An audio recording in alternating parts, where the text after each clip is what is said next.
Long gone are the days post-COVID pandemic when cruise lines were selling cruise fares at rock-bottom prices in a desperate attempt to lure back customers.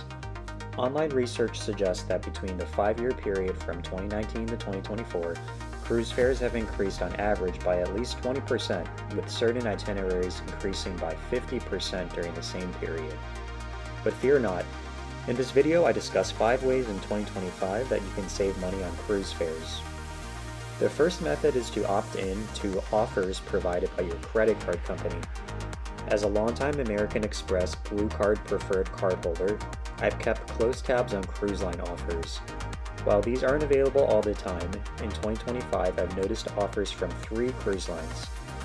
The first was provided via Norwegian Cruise Lines, which offered a $200 Amex credit card statement if I used that Amex card to book a cruise directly on Norwegian's website. This effectively led to a 20% discount for fares that were priced at the $1,000 mark. The second offer that I noticed was through Holland American Line, at $200 off a purchase of $750.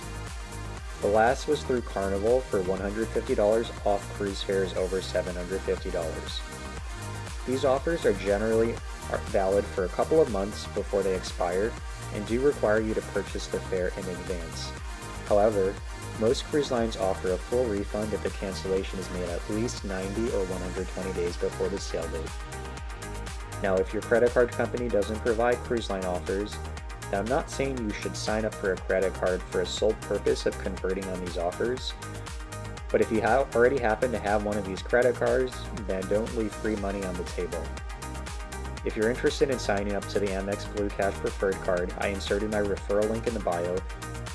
The card does come with a $95 per year annual membership, but with the occasional cruise offer, 6% on groceries and 3% on gas in transit, it's well worth the cost. The second method involves paying your cruise fare in full, at least 365 days in advance. While it only applies to Virgin voyages, Virgin does provide a 10% discount on your total cruise fare if these conditions are met. This is actually a pretty decent deal because had you instead paid the minimum deposit at the time of booking, you'd have to make over a 10% return in the stock market to forego the 10% discount from paying in full and in advance. I haven't encountered evidence of other cruise lines offering a similar type of discount, but it's worth staying tuned to see if other cruise lines follow suit at some point. The third method is to book sailings that embark from a port that's close to home, where you can forego flying and even potentially hotel costs. People often forget that flying to faraway ports is a significant cost for the trip, especially for a family of 4, and you'll often have to stay at a hotel the night before. For example, if you live on the East Coast, say near Ronald Reagan Airport in DC, and fly to Miami for a Caribbean cruise, round-trip airfare for a family of 4 could run you $1,000 or even higher during the peak season, and if you add in a hotel, then the cost increases to probably $1,200, which can easily be 50% of the cost of the cruise fare for your family. While some may not consider the itineraries as interesting, if you were on the East Coast and sailed from New York, Philadelphia, New Jersey, or Baltimore, you can cut down these transportation and hotel costs significantly by driving and parking your car in a garage.